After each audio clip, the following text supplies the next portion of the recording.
Welcome to Seoul, the switched-on capital of South Korea. I'm Tim Harcourt, the Airport Economist, and I'm going to show you around this exciting metropolis. 60 years ago, war tore apart Korea, but in just a few decades, this remarkable country has transformed itself from poverty to prosperity, becoming an industrial superpower and technology hub. South Korea has brought us household names like Samsung, Hyundai and LG, and cultural influences like K-pop and Gangnam Style. Coming up, we find out why South Korea is ranked one of the easiest places to do business, learn about the country's dynamic tech industry, hear from two exporters how they've cracked the market, and get the rundown on South Korea's traditional business culture. But first, let's crunch the numbers. South Korea is located in Northeast Asia between China and Japan. It covers the southern section of the Korean Peninsula with a heavily fortified border separating it from the north. South Korea has a population of 50 million people, half of which live right here in Greater Seoul. The country's high-speed KTC rail network connects all major cities. It's the world's 11th biggest economy and has grown at a pace of 2 to 3% a year. Inflation is low and unemployment hovers around 3%. Its currency is the won. The South Korean economy is heavily reliant on international trade. It's the world's 5th biggest exporter and 7th largest importer. Its top trading partners are China, the United States and Japan. For decades, South Korea has been a technology leader, manufacturing computer chips, televisions and smartphones. Motor vehicles and ships are also big business. In fact, it's home to the world's 3 largest shipbuilding companies. South Korea is the most developed economy in East Asia.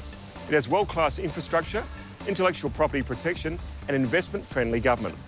Its population enjoy good job security, a strong healthcare system and high life expectancy. Sounds like a pretty nice place to live. South Korea is ranked the 4th easiest place in the world to do business by the World Bank. Let's visit Invest Korea to find out why. Korea has the highest percentage of college graduates, so you have a qualified workforce. Also, we have a decent, sizable market, which is very mature. A lot of corporations want to use Korea as a testbed market. So when they test something in Korea and it works here, then it generally sells well abroad. What assistance does Invest Korea offer foreign businesses entering the Korean market? We have a investment consulting center that helps investors with anything from legal issues, tax issues, visa issues, or driver's license. And then once they start business, we have the Office of the Ombudsman, and they try to resolve issues that foreign investors have that are doing business in Korea. Does Invest Korea help foreign businesses find local partners to enter the Korean market? Yes, we do. Once an investment case is started, we assign a project manager, and that project manager is generally knowledgeable in the respective industry, and they have connections to various associations, national and local governments, and they try to help out in terms of finding suitable partners. Where do you see the opportunities going forward in Korea? Going forward, I think it'll be in the 4th Industrial Revolution area. That's where everybody's trying to focus their investments going forward. And one of the areas that Korea wants further investment is in the autonomous cars, robotics, healthcare, as well as ICT convergence. Seoul wasn't always the modern, gleaming capital we see around us today. In my lifetime, South Korea transformed from an isolated hermit economy to a major global hub. In the 1950s, Korea was torn apart by war. Seoul was one of the poorest cities in the world and relied on overseas aid. To rebuild, South Korea allowed large enterprises called chaebols to build business across industries. The likes of Samsung, Hyundai and LG propelled the economy as they produced ships, cars, household products and consumer electronics. Manufacturing overtook agriculture as the country's main source of income. The South Korean economy grew an astonishing 10% per year for over 30 years between 1962 and 1994. The chaebols continue to dominate the South Korean economy, with Samsung alone accounting for a quarter of the country's GDP. South Korea is now a major player in world economic events and multilateral institutions like the OECD. Seoul is the technology capital of the world. South Korea invests heavily in research and development and is a leading exporter of computer chips, mobile phones and digital displays. Unlike many other technology manufacturers, it's also home to a highly sophisticated consumer market and testbed. Seoul has the world's fastest internet speed, highest broadband penetration and greatest smartphone usage. Let's learn more from technology company Telstra. According to Telstra research in partnership with Economist, shows that South Korea is at the head of the table when it comes to human capital development. This is the thanks of large supply of skilled technology, talented, trained at home and in the United States as well. This represents a real opportunity for a company like Telstra. I also want to talk about 5G mobile networks. South Korea is rolling out 5G networks next year. So it comes to Telstra has more opportunity, work with Korean companies and government as well. So in terms of technology, what makes Korea unique? We have a lot of technology-savvy populations and well-trained at home and in United States as well.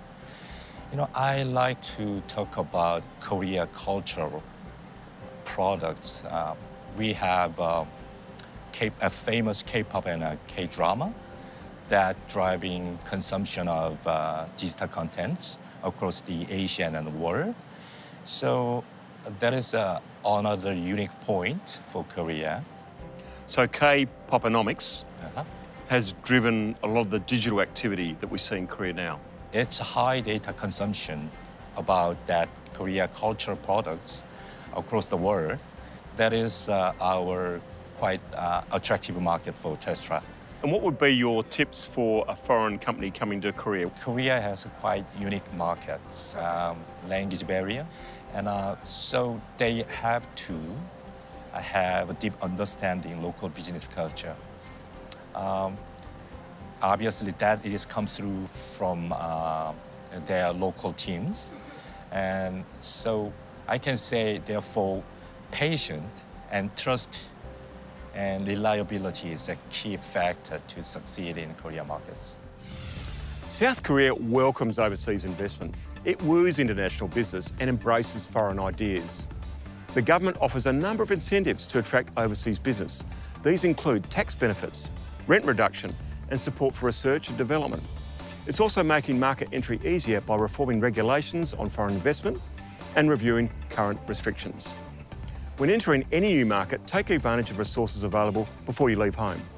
Your country's trade organisation, like Austrade, and your local government can guide you through the process. They may also offer trade missions or networking events to connect you with local partners or clients and fast-track your push into Korea.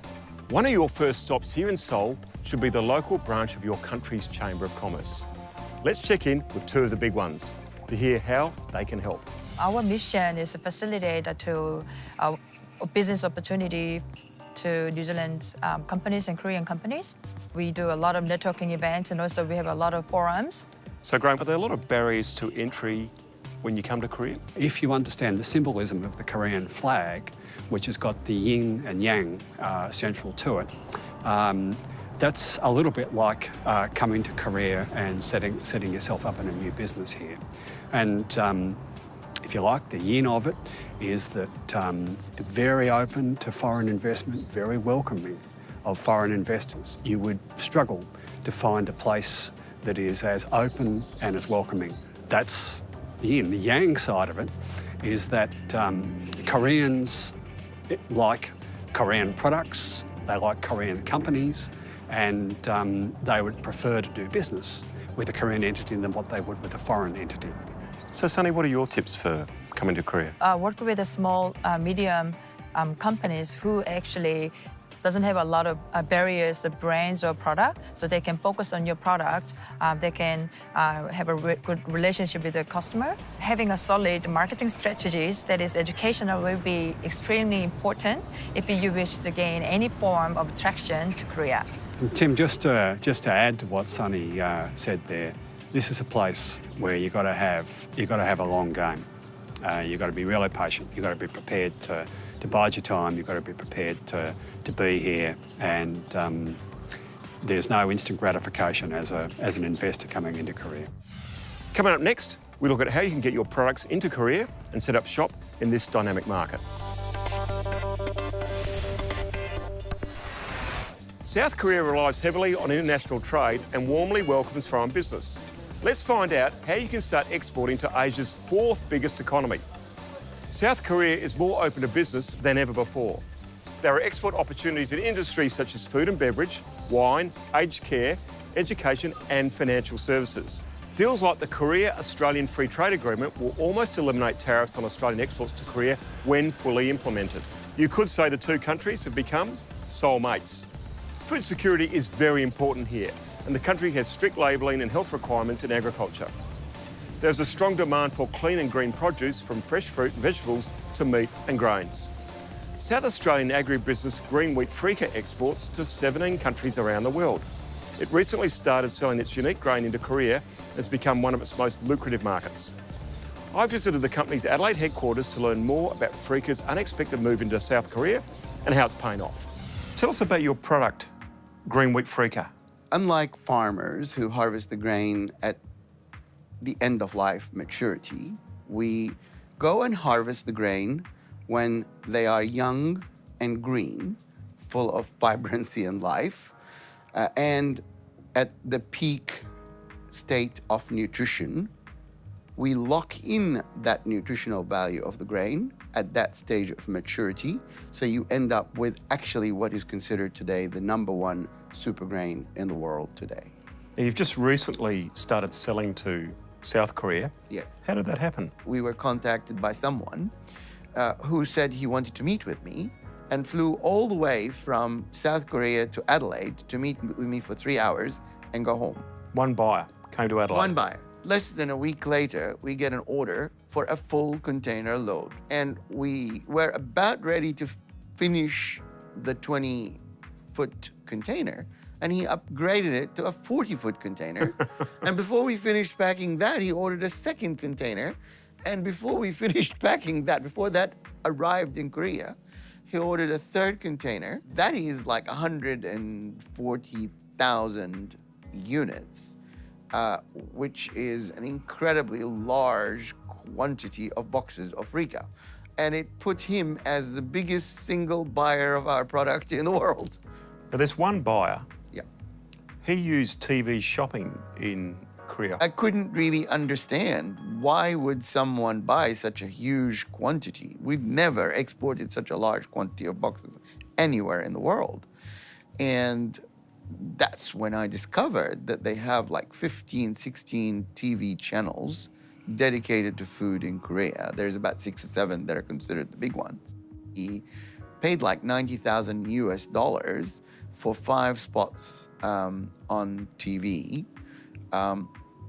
And what they did, or what he did, different times of the day, targeting different demographics. And for each one of those spots, he brought in like nutritionists, chefs, doctors, whatever, and sat down and chatted about the product and cooked with it in Korean style. And they get orders, and so they get phone calls. And so he got like 190,000 phone calls for this product. Food security is a pretty big issue in Asia, particularly in Korea. Do you think Australia and South Australia's clean and green image is good for Freekeh when you're selling there? The world today is looking for this clean and green image, and Korea is no exception. So obviously for Korea, it works quite well. What advice would you give to other businesses looking to South Korea? South Korean market is a market that is not known or understood in Australia, and I'm as guilty as anyone in the sense that I didn't know anything about it, and I generally assumed it was like the Japanese market. It is nothing like the Japanese market.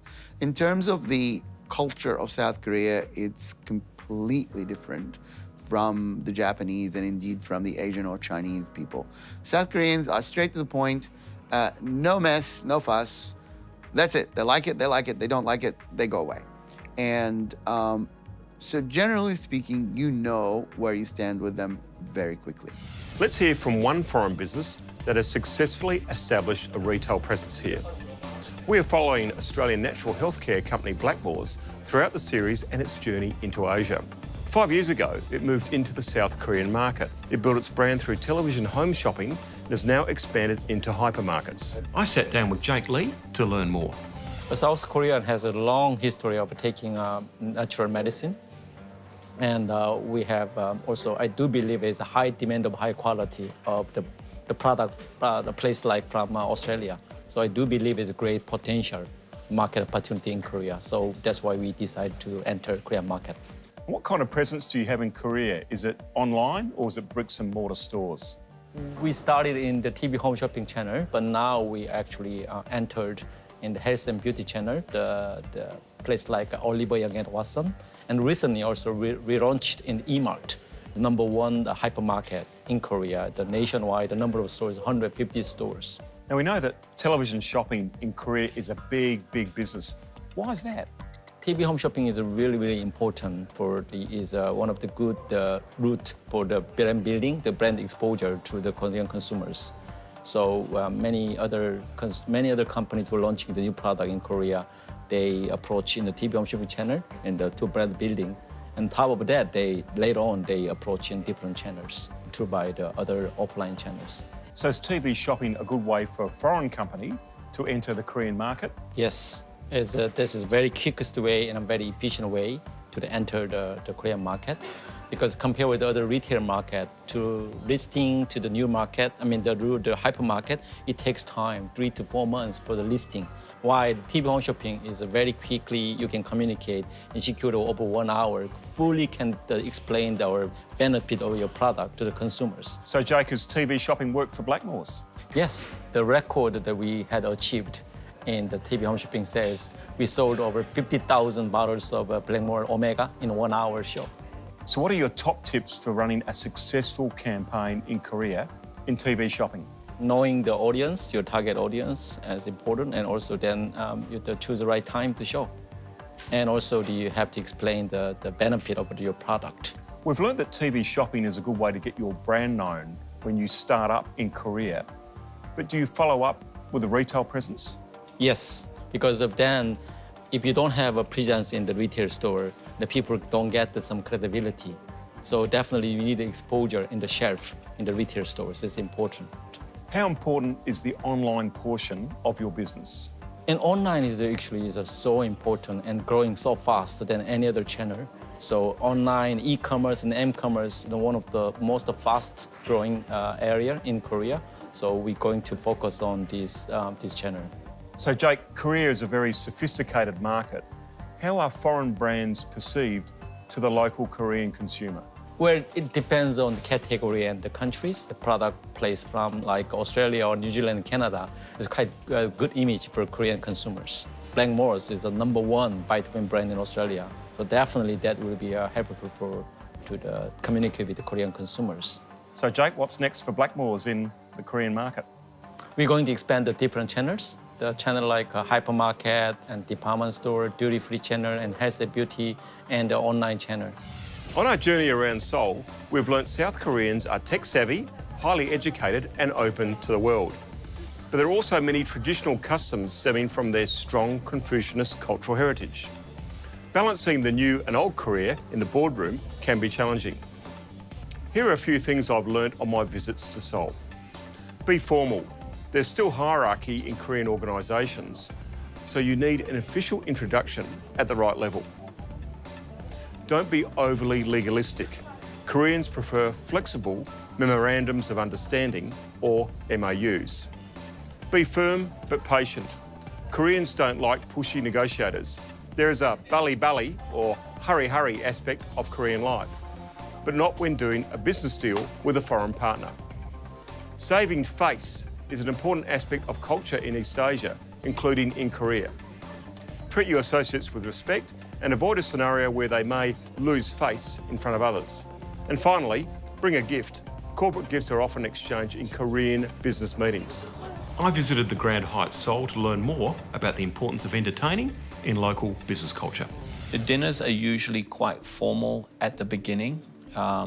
And as the evening progresses, depending on the situation and how the business is going, you can see it become a little bit relaxed throughout the evening. Usually at dinner, Depending if you're going to a Korean restaurant, you may be drinking wine, you may be drinking shoju. If the meeting is going well, they may decide that they're going to step up the drinking. That's not often a bad sign, but be very cautious. So when you're going out for business and you're not talking about business subjects, what do you talk about in Korea? Do you talk about sport, art, family?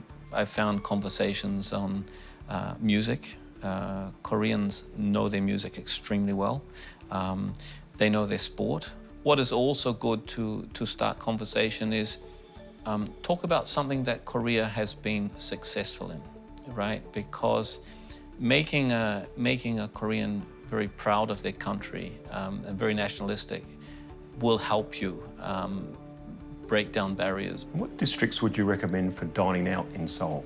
You can go to Gangnam, Apgujeong, trendy restaurants, Itaewon just down the road here, Myeongdong, which is a popular shopping district, a lot of street food, but there's also restaurants there as well. So plenty of Garasuki, so a lot of places to go depending on what you want to eat. So how do you get around Seoul, from the airport to the city, around town? Is it taxis, public transport?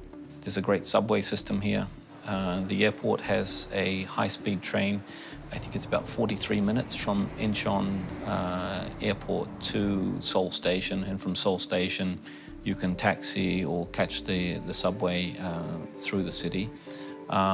Taxis are very inexpensive. You can have the different taxis. You've got orange taxis, which were designed for tourists, right? Then you've got the silver or white taxis, and then you've got which are also around the same price. And then you've got the black taxis, which are more premium taxis. If I had a day off in Seoul, away from business, what would you recommend I do? You can do anything in Seoul. There's got great national parks. Namsan Park is right on our doorstep here at the Grand Hyatt. You can go to art galleries. You can go to the palaces. If you want the cultural experiences, you can go to the markets. They've got Namdaemun, Dongdaemun markets offering different experiences. Shopping is great, and you can have the high end and you can have the low end, and you can have so much fun. South Korea is a remarkable story of economic transformation, from foreign aid recipient to tech superpower in just a few decades. I hope you've enjoyed our journey around business-friendly Seoul. Let's recap what we've learned about operating in South Korea. Be formal in business settings and take note of the hierarchy in the room. Business is still based on personal relationships, so get in the right networks. Remember, this economy is dominated by large chaebols and their families. Get in touch with your country's trade organisation, local chambers of commerce and Invest Korea to speed up your entry into this market. Have kimchi, will travel. Koreans love their food and drink. You'll see kimchi everywhere, and a drinking session is part of Korean business culture. Whilst Korean society is pretty homogenous, there's keen interest in the outside world, and it's a nation with international aspirations that's very open to foreigners. If you follow these tips and immerse yourself in the amazing Korean culture, you'll be switched on in Seoul in no time at all. Head over to our website, theairporteconomist.com, where you can watch extended guest interviews, discover exclusive offers from our partners, and find out where we're flying to next. Well, that's it from South Korea. Thanks for watching, and see you on our next business adventure together. I'm Tim Harcourt, and I'm the Airport Economist.